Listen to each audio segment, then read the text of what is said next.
Good morning students. கெமிஸ்ட்ரியில் changes around us அப்படிங்கிற lesson பார்த்துட்ருக்கோம். லாஸ்ட் வீடியோவில் வேப்பரைசேஷன் அப்படிங்கிறத நம்ம ஸ்டார்ட் பண்ணோம். 2 types of vaporization, one boiling, another type of evaporation. So boiling அப்படிங்கிறத நம்ம லாஸ்ட் வீடியோவில் நம்ம டிஸ்கஸ் பண்ணோம். ஸோ பாயிலிங் அப்படிங்கிறது என்ன அப்படின்னா, ஒரு வாட்டர் ஹீட் பண்ணுறோம். அந்த ஹீட் அந்த வாட்டரை அப்சர்வ் பண்ணிவிட்டு வாட்டர் வேப்பர் கேஸியஸ் ஸ்டேட்டுக்கு சேஞ்சஸ் ஆகக்கூடிய ஒரு ப்ராசஸ். இந்த பாயிலிங் அப்படிங்கிறதுல பார்த்தீங்க அப்படின்னா பபுள்ஸ் ஃபார்ம் ஆகும். இன்னொரு விஷயம் என்னென்னா, நம்ம ஹீட்டை நாம் தான் கொடுக்குறோம். ஸோ நாம் கொடுக்குற ஹீட்டு ஒரு பர்டிகுலர் டெம்பரேச்சர், அதாவது 100 டிகிரி செல்சியஸை ரீச் ஆகும்போது தான் அது இந்த பாயிலிங் பாயிண்ட்னு சொல்லுவோம். அந்த பாயிலிங் பாயிண்ட்டை ரீச் ஆனதுக்கப்புறம் தான் அது வாட்டர் வேப்பரை கன்வெர்ட் ஆகுது. ஸோ ஒரு லிக்விட் கேஸியஸ் ஸ்டேட்டுக்கு மாறக்கூடிய ஒரு செயல் தான் பாயிலிங் அப்படிங்கிறத நம்ம பார்த்தோம். அதில் மாலிகுல்ஸினுடைய அரேஞ்ச்மெண்ட்லாம் எப்படிலாம் சேஞ்சஸ் ஆகுதுங்கிறத நம்ம டிஸ்கஸ் பண்ணோம். ஸோ இதனுடைய கண்டினியூவாக இப்போ நம்ம பார்க்கலாம். So next type evaporation. இந்த எவாப்ரேஷன் அப்படிங்கிறதுக்கு முன்னாடி அங்கே மேலே ஒரு பிக்சர் கொடுத்துருக்காங்க, அங்கே பாருங்கள். ஸோ இந்த பிக்சரில் பார்த்தீங்கன்னா இங்கே வாட்டர் இருக்குது. அந்த வாட்டரில் வாட்டர் மாலிகுல்ஸ்லாம் இருக்குது. இந்த வாட்டர் மாலிகுல்ஸ்லாம் பார்த்தீங்கன்னா அங்கங்கே அப்படியே மூவிங்லேயே இருக்குது. அப்படியே கொஞ்சம் பார்த்தீங்கன்னா அதனுடைய மேற்பரப்பில் அந்த சர்ஃபேஸ் அப்படின்னு சொல்லக்கூடியதை வாட்டருடைய சர்ஃபேஸ்க்கு மேலே பாருங்கள், சில மாலிகுல்ஸ்லாம் அப்படியே மேல் நோக்கி அப்படியே போகுது. அதாவது வேப்பர் ஆகுதுங்கிறதுக்கு தான் அது மீனிங். அது இங்கே நம்ம எந்த ஹீட்டும் நம்ம கொடுக்கல, ஆனால் அது இயற்கையை நேச்சுரலாகவே இந்த நிகழ்வு நடக்குது. ஸோ முதல்ல என்ன சொல்லியிருக்காங்க அப்படிங்கிறத பாருங்கள். Take a glass of water, all the water molecules are moving here and there at different velocities. ப்ராக்கெட்டில் கொடுத்துருக்காங்க பாருங்கள். soon as the arrows of the different lengths. அதாவது ஒரு பீக்கரில் நாம் வாட்டர் எடுத்திருக்கோம். ஸோ அந்த வாட்டரில் வாட்டர் மாலிகுல்ஸ் இருக்குது. அந்த வாட்டர் மாலிகுல்ஸ்லாம் மூவிங் ஹியர் அப்படிங்கிறாங்க. அங்கே மூவிங்கில் இருக்குது, நகர்ந்துகிட்டு இருக்குங்கிறாங்க. எப்படி அப்படின்னா டிஃப்ரெண்ட் வெலாசிட்டிஸ். அது எப்படி சார் புரிஞ்சுக்கிறது அப்படின்னா, soon as the arrows of the different lengths, ஒவ்வொரு அந்த அம்புக்குறியும் ஒவ்வொரு திசையை நோக்கி வெவ்வேறு எதிராக சுற்றிக்கிட்டு இருக்குது, மூவிங்கில் இருக்குது, அங்கும் இங்குமா அப்படியே இருக்குது. Some of the molecules, especially at the surface, could be moving in the direction away from the liquid and have adequate energy to overcome the attractive forces, அதாவது surface tension of the liquid. Then that molecule will escape into the air. இப்போ அந்த வாட்டரில் இருக்கக்கூடிய அந்த molecules பார்த்தீங்கன்னா மூவிங்கில் இருக்குது, different வெலாசிட்டியில் இருக்குங்கிறத பார்த்தோம். அப்படியே கொஞ்சம் மேலே பார்த்தீங்கன்னா சம் ஆஃப் த மாலிகுல்ஸ், கொஞ்சம் ஒரு சிலதெல்லாம் பார்த்தீங்கன்னா சர்ஃபேஸ் அப்படிங்கிறாங்க, எஸ்பெஷலி அட் த சர்ஃபேஸ், அதுக்கு நீர்ப்பரப்புக்கு மேலே பார்த்தீங்கன்னா அப்படியே could be moving in A direction away from the liquid and have adequate energy. ஒரு குறிப்பிட்ட ஆற்றலை ஏற்றுக்கொண்டு மேல் நோக்கி, அதாவது காற்றை நோக்கி அப்படியே மேல் நோக்கி மூவ் ஆகுது, கொஞ்சம் கொஞ்சமாக அப்படியே மேலே மூவ் ஆகுது அப்படிங்கிறாங்க. அதாவது நீர்ப்பரப்புக்கு மேலே, நீரினுடைய அந்த மேற்பரப்பில், அதுதான் சர்ஃபேஸுங்கிறாங்க, வாட்டர் சர்ஃபேஸ் சொல்லக்கூடிய மேலே ஒரு சிலது சம் மாலிகுல்ஸ் மட்டும் அந்த லிக்விடை விட்டு விலகி மேல் நோக்கி போகுது. அதாவது ஏரை அப்படியே ஏர் இருக்கிற டைரக்ஷனை நோக்கி அப்படியே மூவ் ஆகுது. அதாவது அந்த சர்ஃபேஸ் டென்ஷன் சொல்கிறதுக்கு தாண்டி மேலே அப்படியே மூவ் ஆகிட்டு போடுது. Thus slowly and steadily the water molecules escape or set to evaporate and the water level in the glass decreases as the time passes. அதாவது என்ன ஆகுனா, இப்போ இந்த அந்த ஏரில் இருக்கக்கூடிய அந்த குறிப்பிட்ட அந்த டெம்பரேச்சரை அப்சர்வ் பண்ணிக்கிட்டு தான் அங்கே இருக்கக்கூடிய வாட்டர் அந்த மாலிகுல்ஸ்லாம் அப்படியே மேல் நோக்கி அப்படியே வாட்டர் வேப்பராக கன்வெர்ட் ஆகி அப்படியே அந்த வாட்டர் சர்ஃபேஸ்க்கு மேல் நோக்கி போயிட்டுருக்கு.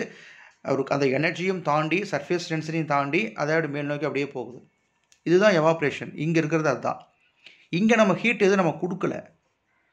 அப்படியே போகும்போது என்ன ஆகுதுன்னா, அந்த பீக்கரில் இருக்கக்கூடிய அந்த வாட்டருடைய லெவல் என்ன ஆகும், அப்படியே டிக்ரீசஸ்ங்கிறாங்க, குறைஞ்சிக்கிட்டே இருக்கும். ஏன்னா அந்த மாலிகுல்ஸ்லாம் அப்படியே மேல் நோக்கி அப்படியே மூவ் ஆகிட்டு போக என்ன ஆகும்னா வாட்டர் லெவல் குறைஞ்சிக்கிட்டே வரும், டிக்ரீஸ் ஆகிட்டே வருங்கிறாங்க. ஸோ இது எவாப்ரேட் ஆகுது. நோட் பண்ணிங்கன்னா இதில் என்ன அப்படின்னா, note that the temperature of the water did not rise to the level of boiling point of water. இங்கே நாம் அந்த வாட்டருக்கு நம்ம எந்த விதமான ஹீட் நம்ம கொடுக்கல. அதாவது வாட்டருடைய அந்த டெம்பரேச்சர் கொதிக்கிற அளவுக்கு நம்ம டெம்பரேச்சர் நம்ம எதுவுமே அங்கே இன்க்ரீஸ் ஆகலை, எதுவுமே பண்ணலை. Nor were there any bubbles formed like boiling. இப்போது நம்ம பாயிலிங்கில் பார்த்த மாதிரி பப்புள்ஸ் இங்கே எதாவது ஃபார்ம் ஆச்சா? அதெல்லாம் எதுவுமே ஆகலை. அந்த மாதிரி டெம்பரேச்சர் கொடுத்தோமா? அந்த டெம்பரேச்சர் எதுவும் கொடுக்கல, எதுவுமே நடக்கலை. ஆனால் இயல்பாக என்ன ஆகுது, நேச்சுரலாகவே வேப்பர் ஆகி அப்படியே மாலிகுல்ஸ் மூவ் ஆகி வாட்டர் வேப்பராக மேல் நோக்கி ஏரை நோக்கி, ஏர் எங்கே இருக்கோ அந்த டைரக்ஷனை நோக்கி அப்படியே மூவ் ஆகி போகுது. ஸோ வாட்டர் லெவல் டிக்ரீஸ் ஆகிட்டே இருக்குது. இது வந்து நேச்சுரலாக நடக்கக்கூடிய ஒரு விஷயம். சிம்பிள், உங்களுக்கு ஞாபகம் வச்சுக்கிறதுக்கு நம்ம நிறைய இடங்களில் பார்க்குறது தான். சால்ட் பேன், உப்பளத்தில் இந்த சீ வாட்டர்லாம் வந்து உப்பளத்தில் ஊற்றி வச்சு என்ன வாங்க, சன்லைட்லேருந்து வரக்கூடிய அந்த ஹீட் என்ன செய்யுது, அந்த வாட்டரை அப்சர்வ் பண்ணிக்கிட்டு அந்த வாட்டர் கண்டென்ட்டை மட்டும் என்ன செய்யுது, எவாப்ரேட் பண்ணி ஆவியாகி போயிடுது. மீதி இருக்கக்கூடிய அந்த சால்ட் அப்படிங்கிறத மட்டும் என்ன ஆகும், அப்படியே டெபாசிட் ஆகும். அதுதான் இங்கே நடக்குது. So evaporation is the technique used to separate dissolved solids from a solid liquid mixture. So இந்த மாதிரி எவாப்ரேஷன் அப்படிங்கிறது நம்ம எங்கே வந்து இது பயன்படுத்துகிறாங்க அப்படின்னா, கரைந்த நிலையில் இருக்கக்கூடிய ஒரு சாலிட் லிக்விட், ஒரு லிக்விடில் ஒரு சாலிடு கரைஞ்சிருக்கணும். Dissolved solids from a solid liquid மிக்சருங்கிறாங்க. ஒரு சாலிடு தண்ணியில் கரைஞ்சிருக்கணும் அப்படிங்கிறாங்க. அந்த மாதிரி இருக்கக்கூடிய ஒரு மிக்சர்லேருந்து அந்த சாலிடை நாம் செப்பரேட் பண்ணுறதுக்கு எவாப்ரேஷனுங்கிற இந்த ப்ராசஸ் யூஸ் பண்ணலாம். திரும்ப திரும்ப அதே தான் வருது. This is the technique used to extract salt from sea water in salt pan. Salt pans அப்படின்னா என்ன அப்படின்னா, உப்பளம், கடல் நீரிலிருந்து உப்பை பிரித்தெடுக்கக்கூடிய ஒரு செயல்முறை. தமிழில் உப்பளம் அப்படின்னு சொல்லுவாங்க. சால்ட் பேன் பாத்தி மாதிரி கட்டி வச்சு அதில் வந்து கடல் நீரை வந்து அதுக்குள்ளே ரொப்பி ஃபில் பண்ணி வச்சுருப்பாங்க. இது வந்து ஒரு பெரிய பரப்பளவான ஒரு இடங்கள், பெரிய பரப்பளவு இல்லை ஒரு பெரிய இடங்களில் வந்து இது மாதிரி செஞ்சு வச்சுருப்பாங்க. சன்லேருந்து வரக்கூடிய அந்த சூரிய வெளிச்சத்தில் படும்போது என்ன ஆகும்னா, அந்த வாட்டர் கண்டென்ட் மட்டும் அப்படியே எவாப்ரேட் ஆகி மேலே அப்படியே போயிடும். அங்கே இப்போ அந்த சால்ட் மட்டும் இருக்கும், அதை க்ளீன் பண்ணி எடுப்பாங்க. இது நீங்கள் வந்து சின்ன கிளாஸ்லேயே நீங்கள் பார்த்துருப்பீங்க. ஸோ இங்கே நடக்கிறது எவாப்ரேஷன்.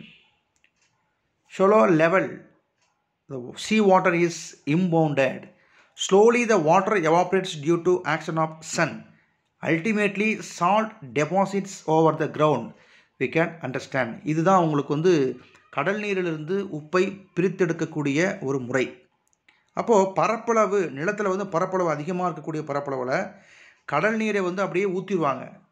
அதுதான் உப்பளம் சொல்கிறது, அதாவது சால்ட் பேன். அப்போ சன்லேருந்து வரக்கூடிய ஹீட் அப்சர்வ் பண்ணிக்கிட்டு அந்த வாட்டர் மேலே படும்போது என்ன ஆகணும், அப்படியே ஹீட் ஆகி அது இருக்கக்கூடிய வேப்பராகி அப்படியே வாட்டர் வேப்பராகி போயிடும். சால்ட் அப்படிங்கிறது மட்டும் டெபாசிட் ஆகும், அங்கே அந்த நிலத்தில் அப்படியே படிஞ்சிடும். அப்போது இந்த மாதிரி இருக்கக்கூடியது வந்து நம்ம வந்து ஈஸியாக இந்த எவாப்ரேஷன் மெத்தடில் யூஸ் பண்ணி பிரிக்கலாம். Evaporation makes use the fact that the solvent in a solution can vaporise at any temperature. ஒரு சால்வெண்ட், ஒரு சொல்யூஷன் இருக்கக்கூடிய சால்வெண்ட், அதாவது கரைக்கக்கூடியது solvent. Water is a solvent, best solvent. So அது என்ன செய்யும், எந்த விதமான டெம்பரேச்சர்லையும் என்ன செய்யும், ஒரு சால்வெண்ட்டை அதிகமான எந்த டெம்பரேச்சர் இருந்தாலும் சரி அது எவாப்ரேட் ஆகி அங்கே இருக்கக்கூடிய சாலிடை டெபாசிட் பண்ணும், பிரித்து எடுக்கலாம். அதான் சொல்லியிருக்காங்க. So leaving behind the residue of the solid that was dissolve in a liquid. அப்போது இருக்கக்கூடிய சாலிடை விட்டுட்டு அந்த லிக்விட், அந்த சால்வெண்ட் மட்டும் எவாப்ரேஷன் ஆகிடும். ஸோ அது மாதிரி இந்த எவாப்ரேட் அப்படிங்கிறது நம்ம உப்பளம் சொல்லக்கூடிய சால்ட் பேன் நடக்கக்கூடிய ஒரு செயல்.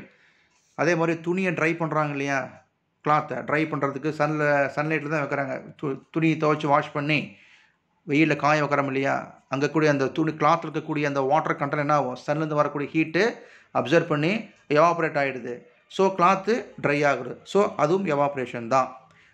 கொடுத்துருக்கேன் பாருங்கள். From drying clothes to drying fish evaporation is used. Drying ஃபிஷ்ஷுங்க ஒன்று தெரியும். மீன்கள்லாம் என்ன செய்வாங்க, ஒரு கொடியில் வந்து வெயிலில் வந்து காய வைப்பாங்க, சன்லைட்டில் வந்து படுற மாதிரி வைப்பாங்க. அப்போது அதுக்கூடிய அந்த வாட்டர் கண்டென்ட் பூரா அப்படியே டெய்லியும் வைக்க என்ன ஆகும், அப்படியே என்ன ஆகும், எவாப்ரேட் ஆகி பூரா ட்ரை ஆகி போயிடும், கருவாடு மாறிடும். அதுதான் நடத்துதாங்க. ஸோ இது மாதிரி ட்ரை பண்ணுறதுக்கு இயல்பாக நேச்சுரலாக நடக்கக்கூடிய ஒரு செயல் இது எல்லாமே. ஸோ எவாப்ரேஷனுங்கிறது இதுதான். அந்த பிக்சரில் கொடுத்துப்பாங்க பாருங்கள்.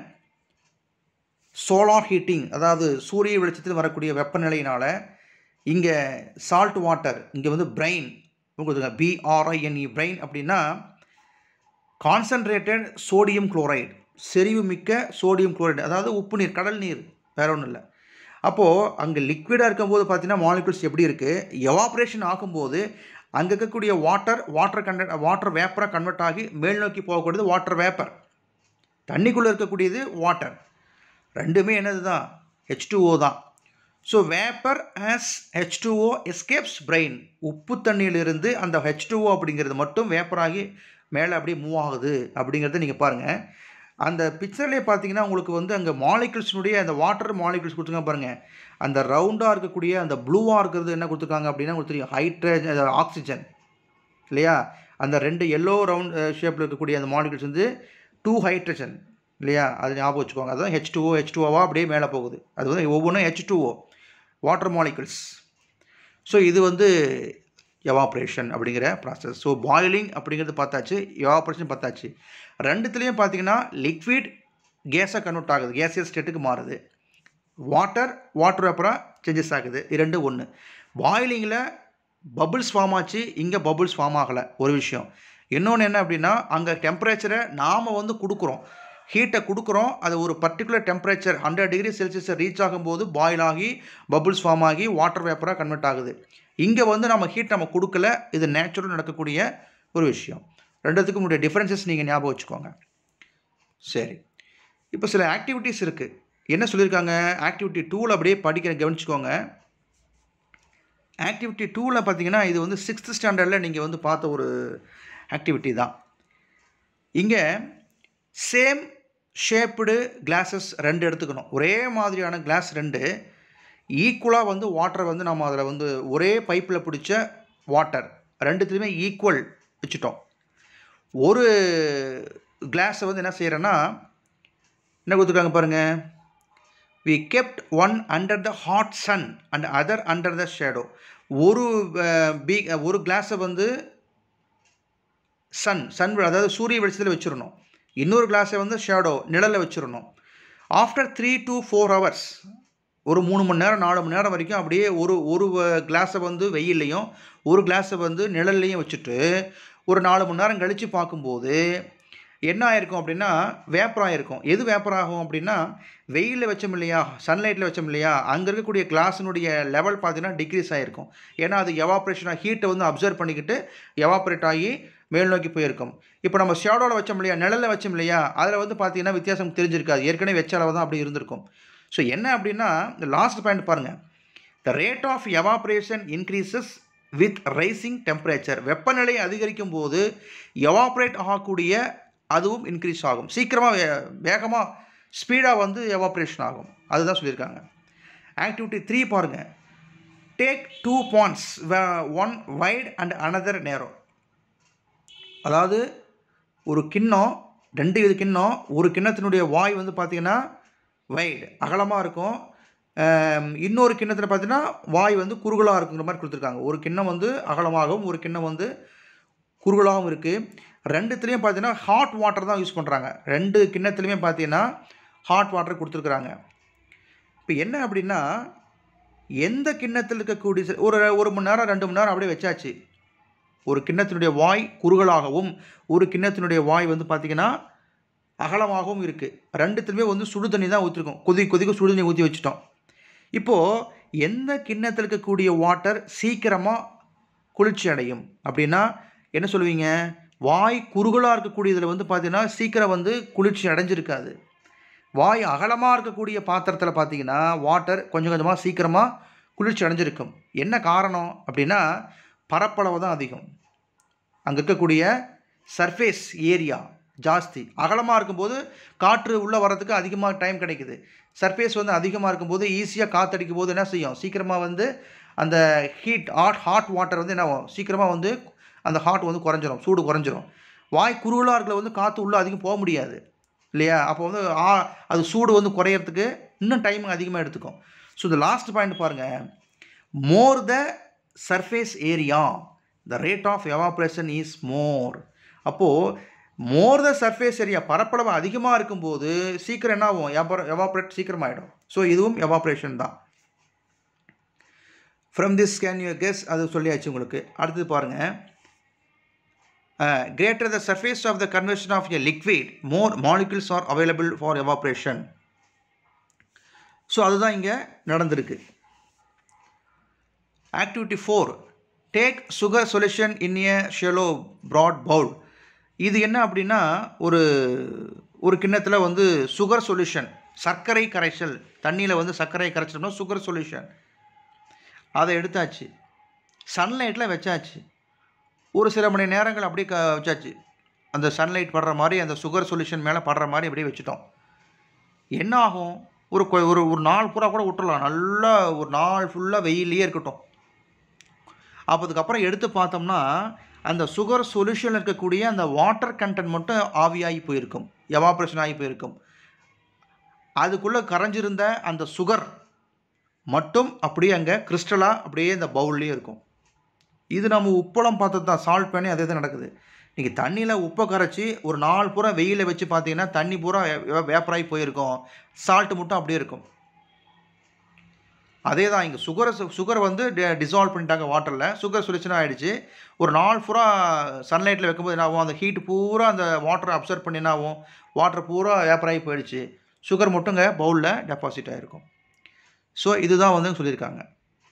ஸோ எவாப்ரேஷன் இஸ் ஒரு slow process and occurs only the surface of the liquid. எவாப்ரேஷனுங்கிற ஒரு ப்ராசஸ் மெதுவாக நடக்கக்கூடிய ஒரு செயல். இன்னொரு விஷயம், இது surface only at the surface of the liquid, திரவத்திற்கு மேற்பரப்பில் நடக்கக்கூடிய ஒரு செயல். திரவத்துக்கு உள்ள இல்லை, திரவத்துக்கு மேலே நடக்கிறது. திரவத்துக்கு உள்ள, லிக்விடுக்கு உள்ள அந்த மாலிகுல்ஸுடைய அரேஞ்ச்மெண்ட்லாம் மாறக்கூடியதுங்கன்னா நீங்கள் பாயிலில் பார்த்துருப்பீங்க. ஸோ இங்கே வந்து only at the surface of the liquid, திரவத்தினுடைய புறப்பரப்பில் நடக்கக்கூடிய ஒரு செயல். ஸோ இங்கேயும் இதான் நடக்குது. ஸோ எவாப்ரேஷன் அப்படிங்கிறது என்னன்னு தெரிஞ்சுக்கோங்க, பாயிலிங் அப்படின்னா என்ன நீங்கள் தெரிஞ்சுக்கோங்க. ஆக்டிவிட்டி 4 வரைக்கும் பார்த்துருக்கோம். ஒரு தடவை இந்த ஆக்டிவிட்டீஸ்லாம் ரீட் பண்ணி பாருங்கள், நான் சொன்ன மாதிரி உங்களுக்கு புரியும். ஓகே, ஸோ இதனுடைய கண்டினியூவை நெக்ஸ்ட் வீடியோவில் பார்க்கலாம். தேங்க்ஸ்.